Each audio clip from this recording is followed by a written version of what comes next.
ఆయన జోలికే రాలేదు. ఎప్పుడైతే 40 రోజులు ఉపవాసం ప్రారంభించాడో అప్పుడేమైందంట, యేసు హృదయం శోధించడం ప్రారంభించుకున్నది. నీతిగా బ్రతికిన చూపు మన మీద శోధనలు వస్తుంటాయి. అటు ఇటు తిరిగితే మన మీద శోధన రాదు. ఎందుకంటే రాదంటే ఇది కూడా నా మడే అంటే ఈ వ్యక్తి కూడా నా మనసే అనుకుంటుంది అంటారు. అందుకే శోధన మనకు రాదు. చూడండి, కీర్తనగా రాసిన మొదటి కీర్తన మొదటి విషయం చూడండి, ఒక మాట ఉంటుంది ఇక్కడ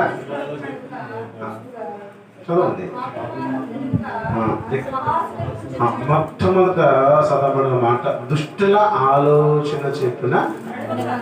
అంటే మన శోధనలో పడిపోవడానికి కారణం ఏంటంటే దుష్టుల యొక్క ఆలోచన ఒకసారి మనల్ని నడిపిస్తుంటుంది.